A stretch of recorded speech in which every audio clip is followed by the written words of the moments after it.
draw the curtain and fade to black. Unprecedented, but desperate times call for desperate measures. Have we ever played Sad Eyes when the season technically wasn't over? Because they have to play out the string. Yeah. Our record is now 4-8. That's 12 weeks. That means we got 5 more games. Have we ever done? I don't think it's ever been done in the history of the Grum. We've been playing Sad Eyes at the conclusion of every Minnesota sports season. The ones we really pay attention to: Wild, Wolves, Twins, Vikings, probably some Gophers, maybe some Frost, a little bit of Lynx, whatever the case may be. I don't know if we've ever done it before the season was technically over. I mean, it's over. It ain't over till it's over, but it's over. But I think this is the first time, and I must admit I was a bit caught off guard, but it certainly isn't like, well, I'm appalled. How could you do that? No, it was very appropriate. It was. Well, I mean, here's the way I look at it. It's over. Yeah. And you knew there'd come a day. Technically, I guess they are still eligible for the postseason if the moon and the sun and Venus and whatever. Aquarius. Yeah. But I also don't want to get to the point where when they are officially eliminated, it might come off a win against the New York Giants. Yeah. And now you don't have the negative highlights to play with the associated from being eliminated from the season. So I figured, the season's over now. Let's play. Somebody emailed me the idea, because of where we are, we could have maybe PA call a Vikings big game from like 1969 when we played the Chiefs. Just he watches it and calls it, and then we air it. And I basically always said, love that one. And Fran is loose. Yeah, and I basically said, that's more work than we have a motto here at the fan: less is more. I don't think anybody wants to go to that work. I don't think PA does. I don't think anybody wants to produce it. That's just work. Watch your language in front of my wife. So yeah, is it John Wolford? Is that our third string? I'd like to see him now. Who? Why not? It couldn't possibly be any worse. And I'm the guy that said I thought Rosemore was going to play pretty well. And he was like, until he tried the underhanded toss. Yeah. It really wasn't that bad. I mean, I think Mark Craig had the number, somebody did. Until that, he was like 4 for 6 for like 32 yards or something. But I mean, that means very simple throws. Well, no, but that means he was completing passes. Yeah.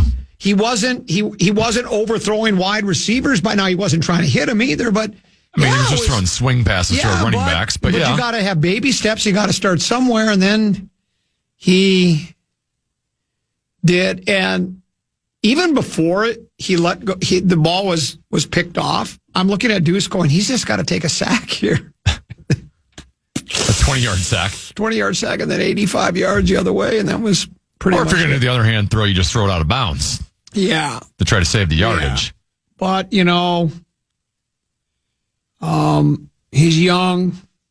He's not dumb. Apparently, he's a genius. But he's young. And on that play, he wasn't a genius. No. He's young, and he's, it happens quick. Again, I don't think he was nervous where he was like, they had to force him to go out to the field. He was curled up in his locker stall saying, I can't play. But I'm sure he had some butterflies, first time ever playing. We talked about this last week. Kid's probably pinching himself. Plays for New Hampshire. Gets an opportunity to play for a Big Ten football team. Think, this will be it for me. What a great way to end my collegiate career. He had a nice season for the Gophers. Played really well. Matter of fact, he played so well, P.J. Fleck decided maybe we should get out of the Stone Age. Let's get out of the Bronco Nagurski days. And let's actually throw the football. Then they went and through the portal, or however they got him. I don't know how they got the Drake Lindsay guy. They got him, and he actually can make forward passes that connect for yards. And they've kind of changed the way they're more like a pro set offense. And he gets a call, and Kevin O'Connell said, we'd like you to have a free agent tryout. He's like, he probably thought it was a buddy pulling his leg, right? Come on, this ain't O'Connell. Jim, stop. And he hung the phone up, and O'Connell probably had to call back. No, this is Kevin O'Connell. I'd love to have you come out. Not only does he go to the tryout, he makes the team, and then he gets elevated from third string to second string to getting his first start in the National Football League. Tough assignment, tough place to play, really good defense. But he didn't play that much worse than Sam Darnold did either. But that fight, this team is so maddening because their defense has not always looked as good as they did yesterday, especially against the run. That's been part of the problem is the defense has just been, and again, when you're on the field a long time, you do get tuckered, I guess. It seems like the offense. Did we make a first down yesterday at all during the game? I think we had one or two. Did we have any? I mean, and then you sent me all of these. Well, and then when our quarterback occasionally makes a good throw, we can't catch it. Well, that's it. Yeah, that's the other part. Again, both Addison and Jefferson, the throws weren't perfect, but you've got to make those catches. That's why you're playing in the NFL. And if you're the best wide receiver in football, make that catch. Yep. Did you see the catch by the Commanders guy yesterday in the end zone? Looked like Odell. Did you see that highlight? I saw the Puka Nacua one. Well, there was a Puka Nacua caught one like this. Yeah. I know I'm running on the radio right now and they can't see it, but with like his hand backwards with one hand. There's that one. Take a look at the Washington one. It was just like Odell Beckham. When Odell made, Deuce and I call him Odell. When you make one-handed spectacular grabs, we just go, did he Odell it? We say. Now this new guy, I don't know what his name is, Stalin. Kid makes an incredible deal. It was only like a second catch of the year, too, but it was really good. But you sent me all of these, the Billy Barnwells of the world, these tweets. This one says, Vikings finished at minus 0.79 EPA / play on offense. Third worst game of the year behind Raiders, Chiefs, and Bengals, Vikings. What is EPA / I think that was the expected points added. I don't even know what it's that an analytics. Yeah, and I don't even know what that means. I just know this means it's really bad. I know ours is really bad, whatever it means. I'm not even completely sure of what it means. Then there was Alec Lewis sent out. The Vikings are converting 36.1% of their third and shorts this season. I know what that means. That's third and 3 or fewer. That's the third lowest of any team since 2000. Wow. Only the 2015 Titans and the 2001 Eagles have been worse. League average over this 25-year span is around 60%. We're 36.1. And then there's, did the Vikings play their worst offensive game ever by DVOA yesterday? Yes, number 30 worst offensive DVO game ever, even after adjusting for Seahawks D, which is now number 1 again. 30% worse than any other game. What is DVOA? I know what DOA is, dead on arrival. Defense adjusted value over average. Because they were definitely DOA. Yeah, they were dead on arrival. And they're leading the league in being dead on arrival. Again, that's not really good. And then the kid from Thief River who played his football at St. Cloud State, no longer a Viking. We'll get into that, too. There's plenty to sift through the rubble that is the Vikings 2025. Notice I didn't say 2025, 2026 season. Well, I think our last game of the year technically is in January. But that's just a technicality. It's not like we're going to make postseason to make a deep run. We'll break. We'll come back. We got plenty to get to. Peek at the Purple is next. It's Common and Tennessee here on a Purple Monday here on the fan. Oh, Coach should be sometime today. We just haven't heard when. 12:35. 12:35. So we'll break. We'll come back with more here on the fan.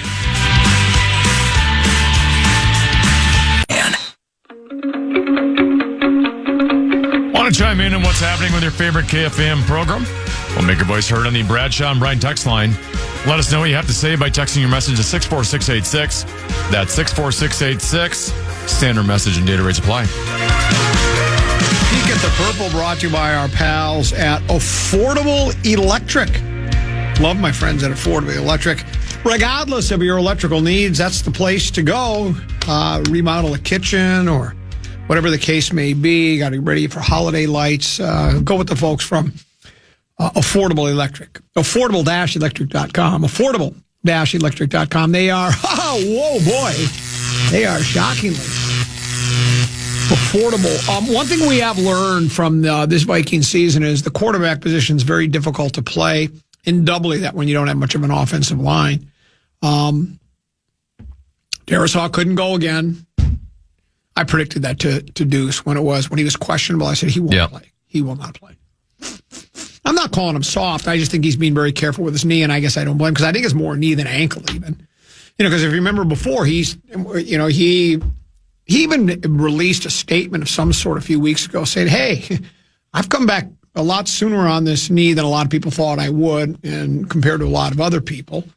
And he doesn't feel right. And you know what? I got to be honest. If it was me, I'm thinking the same thing. And then when the season has gone pear-shaped, as the kids like to say, it doesn't make a lot of sense either. But he doesn't play. Jackson doesn't play. There's just wasn't much. I mean, again, you can certainly right. And Kelly got hurt in the middle of the game. Kelly got hurt in the middle of the game, and you can say that the kid made some poor throws, and he did, but he didn't. Much like even McCarthy, they don't have a lot of that. Now McCarthy, I think, got better protection at times and just couldn't find a way to throw.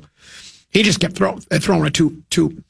He kept throwing it away he overthrowing wide receivers, whatever the case may be. But neither guy's had a lot of time to throw, and I don't think either of them have a quick enough process to overcome not having enough time to throw, right? Like I know I'm using the extreme example here, but like a Tom Brady can overcome some offensive line issues at times because he knows when to get rid of the ball because he's just experienced. Those two are so few in experience that if they don't get the blocking, they're still thinking out what they're supposed to be doing. Well, they were saying part of Brosmer's problem yesterday was he thinks too quickly. He's so far ahead of the play. No, really. And he had said it himself. He says he knows the guy's got to make his cut there, where he's supposed to be. He just releases the ball too soon.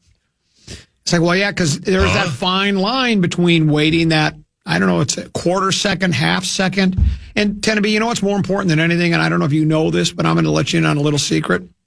It's having your eyes and your feet aligned. That's what it's all about. And if you don't have your eyes and your feet aligned, you're going to be in a lot of trouble. And what's really sad, though, more than anything, is I really thought the Christmas Day game between the Kitties and the Vikings at the U.S. Bank Stadium was going to be the game for the division title. And now it's this Sunday at Curly with Chicago. No!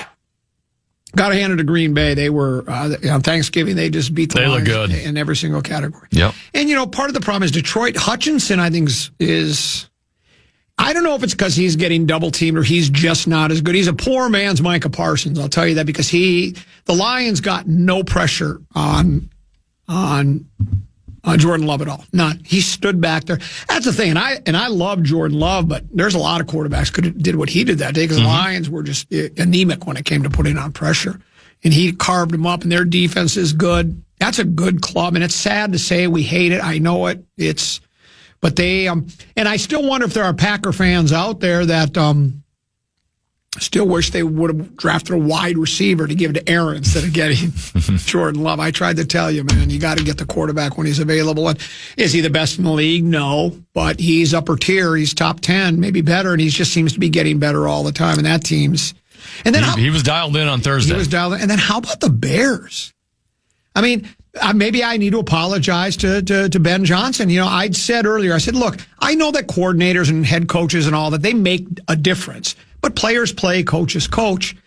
And I don't know if I should give all the credit to Ben Johnson. All I know is he took over a terrible team in a terrible city with terrible fans and a terrible city. Everything about the Bears was terrible. And they're finding ways to win games. I know the schedule hasn't been the toughest. Now they did just beat Philadelphia. Now, of course, Philadelphia had a bad game the week before. So Philadelphia looks like they're getting into that tailspin they had 2 years ago when they lost 4 or 5 games to close the season. But my point is, they're fine. I mean, you and I talk about this. I like picking a different team. Most people can't pick a team in their division. I've become a temporary Bears fan. I like watching the Bears. I just think it's fun that a team that doesn't seem to have the best of this or the best of that or any of that, they just find ways to win football games, and I love it. I know their schedule. I feel like the Vikings have been that a little bit under KOC, not this year, obviously, but the 2 years that they've got 14 wins, 13 wins. It's not like they were great explosive teams in both those seasons, but get in the fourth quarter and they would find ways to win games. Find ways to win games. That's what the Bears are doing now. But by the way, it was announced not long ago. I'll read the Vikings press release. Statement from General Manager Kwesi Adolfo-Mensah. Last week, Adams, meaning Adam Thielen's representation approached the team and asked if we would be willing to release Adam, expressing his desire to play a bigger role in the remaining weeks of what he has indicated will be his final NFL season. Following discussions through the weekend and out of respect for Adam, we have agreed to give him the opportunity to pursue more playing time elsewhere.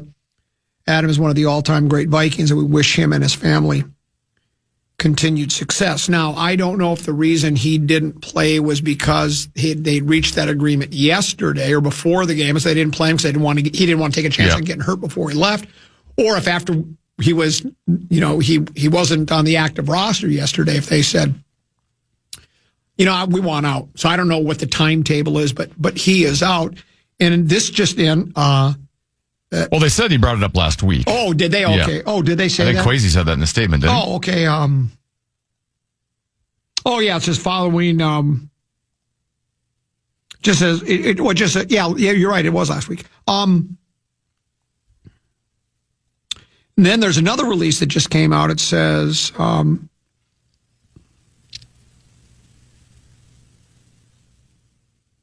Justin Jefferson, his representation has approached the team and asked if they would be willing to release him, expressing his desire to play a bigger role in the remaining weeks of the season. Wah, wah, I'm just kidding.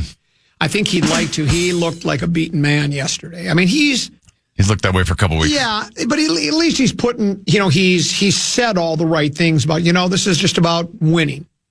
I know, it's we're not winning, and I get tired of keep saying we're going to fix things, and then we don't fix it. But yesterday, he did not talk to the media. It's the first time he's denied a request. The media wanted to talk to him. He said no. He sat at the end of the bench by himself, part of the time with a towel over his head. And there has to be a frustration there, certainly, right? Sure. You're considered the best wide receiver in pro football, or one of the top 2 or 3. You can make your argument from week to week who the best is. Some people would say he's probably losing a spot right now. Losing a spot. Yeah. The other guy for the Seahawks, is it Jackson Smith and Jigba? Yeah. But he didn't do much yesterday. That's the first time he's been shut down all year. Yeah, he would probably be considered the best. I mean, statistically, he's the best receiver in pro football this year, yardage-wise. But so I don't know where Thielen will go. I just don't know what team is. I mean, does he have any? I don't know. Maybe he's got enough left where a team would like him for spot duty, but I don't think he goes in as a number 1 or number 2 wide receiver. No. But best of luck. He's trying to get a quick ring at the end of his career. See if he can get a ring, and then go home and start getting ready for the PGA Tour. That's what his goal is to try to get a tour card. Best of luck to him on that. I think he's got a better chance to get a ring with the Vikings this season than he does to get a PGA Tour card. But that's just me, and that's, you know what? Affordable-electric.com for all of your electrical needs. We'll break. We'll come back. Head coach of the soon-to-be big game world champion Minnesota Vikings with the day after the game news conference is next here on The Fan.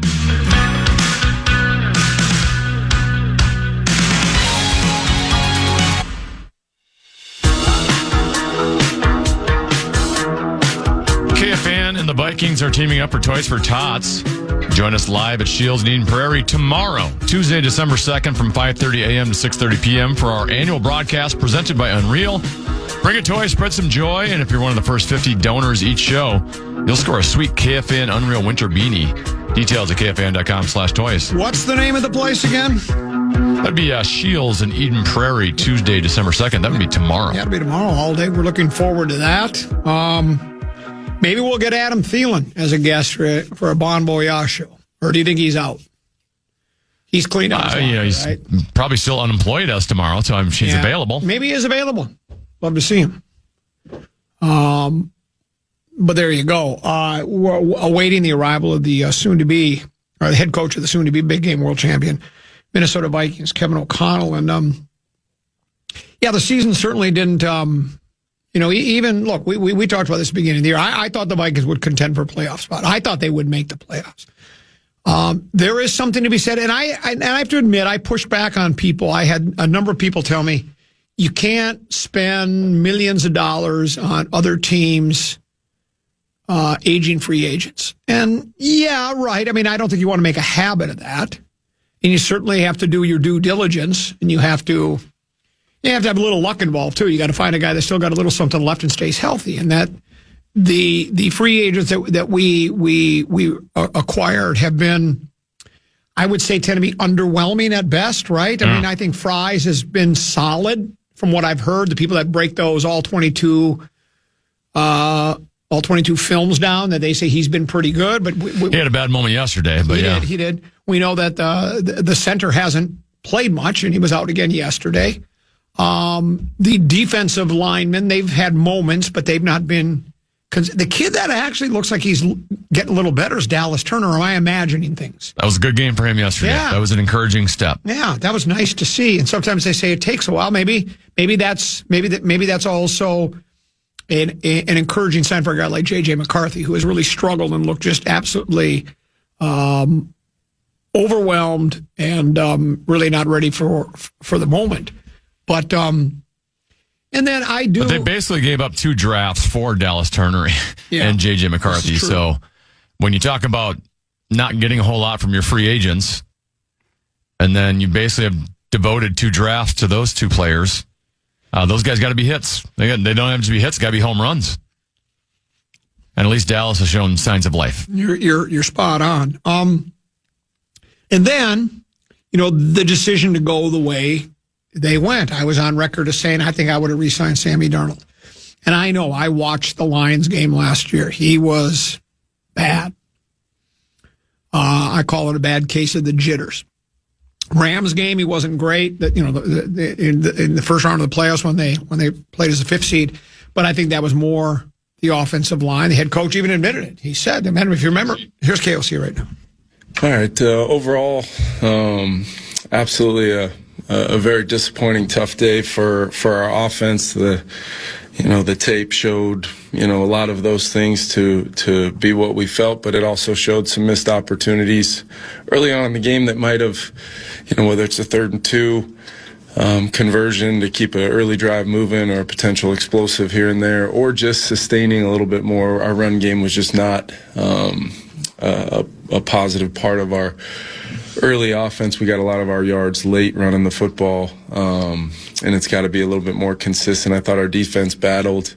They were really outstanding for a lot of the day against a good group, and they were put in some tough situations, and specialists showed up again from a standpoint of Ryan Wright, flipping the field and doing some things there, and we've just got to try to find a way, regardless of the different guys stepping in at different positions. There's a standard that we have not met offensively, and it's on all of us, but it starts in big part of it is me getting the best out of this group, and we've got to do that, and we've got to make sure we're not only for the present and to do what we need to do to win a football game, but it's part of what's made us have success around here, and we're not doing that right now. We're not having success. It is clear that we all can be better, but like I said, I'm gonna personally look at myself and how I can continue to find a way to coach the details of the plays that are called and what type of plays we're going to call and how many plays we're going to take into games, and if we've got to limit our inventory and just demand execution, we'll do it even more than we already have, which has been a part of the process over these last few weeks.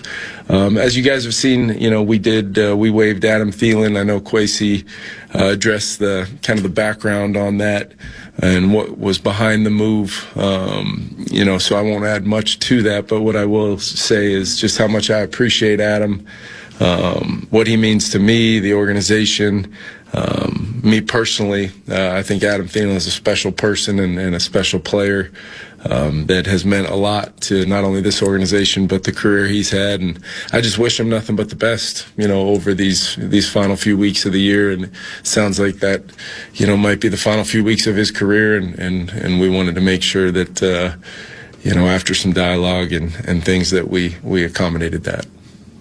Just injury-wise, we did get some good news today on Ryan Kelly had the hip flexor. He seems like he's going to be day-to-day, but with a real chance to be able to go this week. Aaron Jones re-aggravated kind of the shoulder he's been dealing with. Doesn't seem to have made it any worse for the wear, but he'll be day-to-day. And then Blake Brandell did report some discomfort post-game with his head.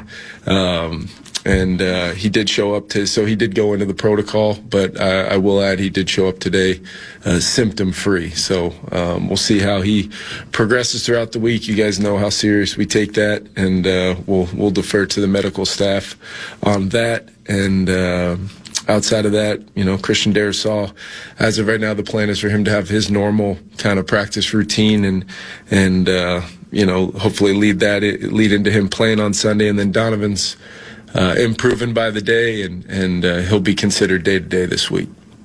Is wearing women's underwear part of your turnout? Was there any concern or frustration to you about his playing time?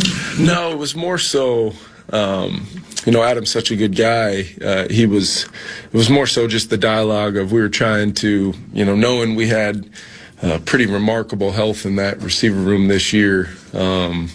We were trying to find ways to get him tagged in there on some plays here and there, and just we haven't had a lot of plays as of late. That's been a big issue.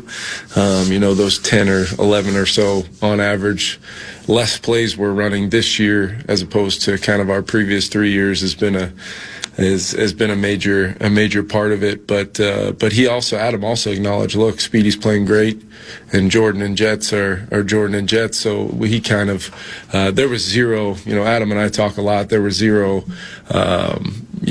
negativity to the conversations. It was more so the competitor in him, and he wants to finish this thing off the right way, and just figured between him and his representation that they the conversations were had with KOC and his staff, and this was the outcome that kind of came out of it. But there was none of that, and in fact him and I were texting back and forth earlier. But he's one of those players that will always kind of hold a spot in my heart, and getting to be a part of that first team and such an impactful player to our organization. I care so much about all of our current players for sure, but our former players too. That's one of the best parts of this job. But if you look back on it, and I think it's important to do that sometimes with things like this, when we acquired Adam, Justin had missed most of training camp with his hamstring. Speedy was dealing with an injury where we did not know if we would have him for the first 2 weeks of the season, and everybody knows we were going to be without Jordan for the first 3 weeks. And then beyond that, it was a matter of we felt like we had 4 capable starters and 2 young guys we really like a lot in Ty and Miles, who were going to be heavily involved in the kicking game. So the point is we've had that room, and credit to those guys, whether it's Justin and Jordan, with their ability to be every week contributors, and the work they put in off the field to keep themselves fresh and healthy. And then Speedy has been a product of 4 years in our system and building up to be a guy that we rely on heavily, and in a big year for him personally, he's doing a lot of really good things. So it's one of those things where there's really not a lot of negatives, that although this ends with a transaction like this, it really is something where the dialogue and the positivity of the relationships and things kind of winning out in the end to do what's best for the player. At the time of the trade, what was the plan for him after Jordan? You knew Jordan would come back after 3 games. What was the plan for Adam when you made the trade, knowing that was just going to be a short term? Yeah, that was a part of the dialogue at the time. That obviously it would be a major thing the first 3 weeks, and then if we haven't had a particular season where all 3 of or your 3 quote unquote starters, or in this case the 4 guys in Adam, Speedy, Justin, and J.A. that they've been, once all available, they've been all available. So that was communicated, and part of the reason why throughout the season the dialogue between myself and Adam was what it was, and I think it got to the point where maybe, and I don't want to speak for him, but just the reflection of this possibly being the final sequence of weeks in possibly his career, and I don't know if that's an absolute or not, but I think he thought it was time to talk about it a little bit. Again, when you talk about limiting inventory, how much of that is just to make it easier on the quarterback that you're putting in there? Yeah, and that's really what we've done. But to me, it's more to get the level of execution even beyond the quarterback position. It's getting great combinations in the run game. It's handling movement defensively in the run game, so that you don't end up with unblocked players, at the point of attack. Or in the pass game, it's maybe where there's a concerted effort to move Justin and the formations required for that. Where even if there's one play in a 10-play sequence, where if we don't align properly, whether it's a backside player split, whether it's on the inside edge or the outside edge or in a normal split, or if it's where we want the location of a grouping of receivers, we just got to do a better job being a little bit more detailed, and that I do believe that will lead to a little bit more rhythm and timing to our pass game. And then, we've got to continue to work through finding ways to still throw the football where maybe we're using two of our eligibles to help with some of the things that have gone on up front, whether it's on the left side this week or losing Ryan in game or at different times throughout the season, where we've had a rotation in there. We have not, in a lot of our losses, we have not had the same group of linemen either that we anticipated and or more importantly that started the game, finished the game, and I don't think we've handled that well, and I don't think I think I've got to do a better job, finding different avenues to navigate some of those challenges where, maybe it's not just about, hey, we didn't make the block on this player, we didn't handle this on this play. It's, are we doing everything but still finding ways to activate a guy like TJ Hawkinson who, showed up yesterday, when he wasn't trying to help on the edges. We were trying to get him involved in the pass game, and that obviously helped, but that doesn't mean that we can have, a day for Justin like it was. Kevin, this is kind of in the weeds, but on that 4th and 1, is Lawrence coming unblocked like something that is expected with a play like that? No, it's one of those things. He's a little bit of a tighter technique right there. He made a good play to avoid kind of Oliver, helping secure that edge to at least give Max the run pass threat. I didn't, ultimately, I didn't like the play call. It's totally on me in that moment. I think at that point we were right around, 1 carry, a 1 yard average maybe. And, in that moment, we better have a schematically more sound play. And that's totally on me. It's not on Josh. It's not on Max. It's not on anybody. That one was on me, and it was a massive play in the game. The play before, Kevin, was Jordan supposed to run to the sticks? It was right about, I think it was a 3rd and 6 at the 9. If you look at it, they're doubling Justin in man coverage, and Jordan's got leverage on the route, chance to maybe, put your back foot in the ground and throw that without the hitch there, or Speedy, to the back pylon. Both those guys have leverage to win. Core concept, core staple thing we've done really since rookie minicamp year 1. And it just was a bang bang play down there. You run into those kind of third downs where they're not goal to go. Down there in the low red zone sometimes, where you're kind of sometimes right on the line, whether it's that route, in our playbook might say 4 to 6 yards based upon the release and whether you're in man coverage, zone coverage, those things. But we've seen that play many times be caught, in stride and get the final yard or two needed. But yeah, in that case, defender made a good play on it and probably a quarter of a second, of ball placement out in front. You find a way to make that, or you progress. And Max, you look at that early 3rd and 2 where Lawrence gets the sack and we got beat pretty quick there. But, that play was really there to be had, and what could that be? And then the Jordan Addison in cut on I believe on the next drive on 2nd and 9. Did that play, that was his previous pass, did that play speed him up to the point where the normal rhythm of that play, maybe that ball's caught just outside the near hash there, and we're throwing that ball a little bit early maybe, and it's kind of what it's been for us on offense. One play affects the next, and you look at it where, if you're telling me those plays, that coverage, those two plays, you're probably talking a third down conversion on the first one and probably an explosive with Jordan Addison running with a lot of grass out in front of him, and both of them end up being, in one case, a sack, and then in the other a third and 9 on the next snap. So that's a microcosm, a little bit of our pass game right now, and just the plays that aren't made early in games that could potentially set the table and the course for the entire rest of the game. When you talk about looking inward to like find success for the offense, what exactly does that look like for you? I guess you trying to figure out ways to. Yeah, I think there has been an element of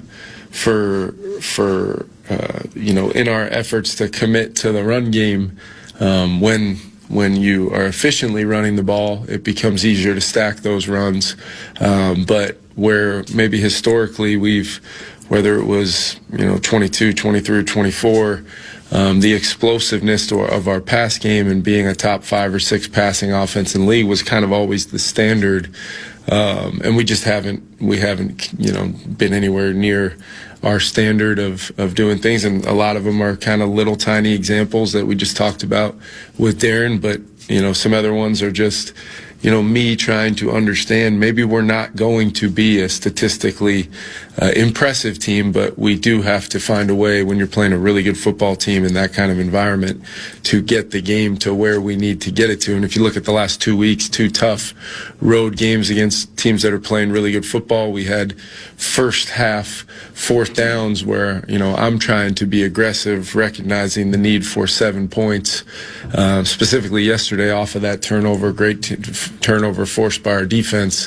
and we end up with not only no points, but they end up with points off of it, where the last thing you're thinking on no matter my or which I've told you already, dislike of the play call, looking back on it, you're really not thinking that's going to end up, the movement keeper game, kind of those types of plays are normally relatively safe from a turnover risk reward proposition, and it went back the other way. So regardless, it's a catastrophic play in the game. But I think overall, it's just kind of figuring out exactly what we need to be, where we've tried to do that, and then in moments where maybe you're trying to get Justin going or covered, the biggest thing is what you're seeing coverage wise is just it needs to take a back seat to what is the best thing for our offense in that moment. If I'm in full transparency of that, things that I may see, chances to maybe get in cuts screaming, or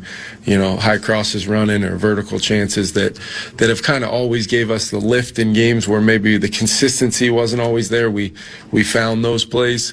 That's where I think it's just a continued understanding of exactly, we called a lot of screens yesterday, didn't have the success we thought we would have on all of them. We had a few decent chances with, called a lot of, kind of ball out plays as well, quick game kind of plays, and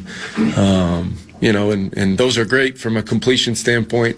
But if number one's not open, those plays can become kind of wasted opportunities as well. Or when we don't hit the backside in cut, for whatever reason that is, those become, just another chance to huddle up and play a third and longer situation, which we had too many of yesterday. On a personal level, how difficult has it been for you to kind of acknowledge that there's things that might, in theory, be gettable that maybe just can't be executed right now? And as someone who's come from an offensive background and took a lot of pride in this, I'm just curious how this has all hit you in the past couple of weeks.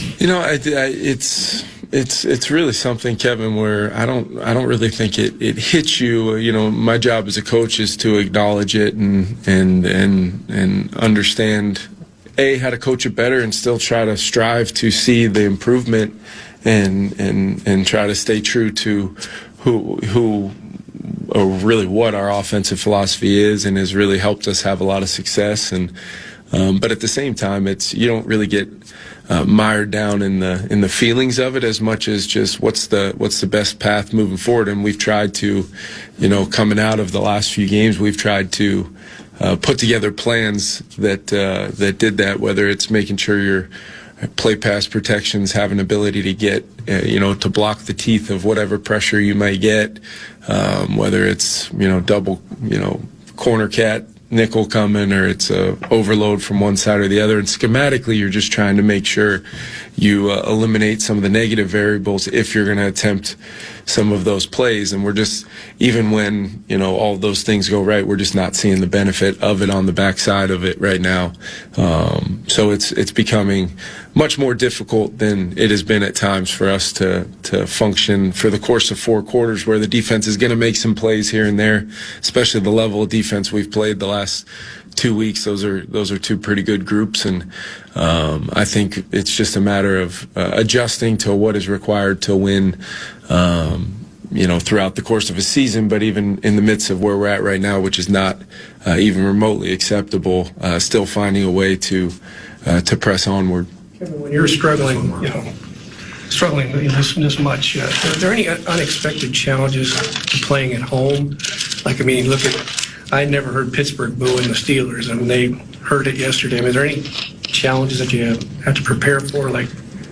No, I don't think you prepare for it. But look, I trust me. The standard we talk about of offensive football around here, our fans have seen, at least since I've been here, a certain way that no matter what, you kind of know you should be seeing some things when you show up to watch the Vikings play. And so I understand when the frustration sets in. I understand how passionate our fans are and how much they love the Minnesota Vikings, and that is not lost on me in one moment. If anything, you feel a total, complete obligation to, our team first and foremost, everybody that puts so much hard work in at this organization. But it's not lost on me how important our fans are to us and how much they mean to us from an energy standpoint and the support we do get.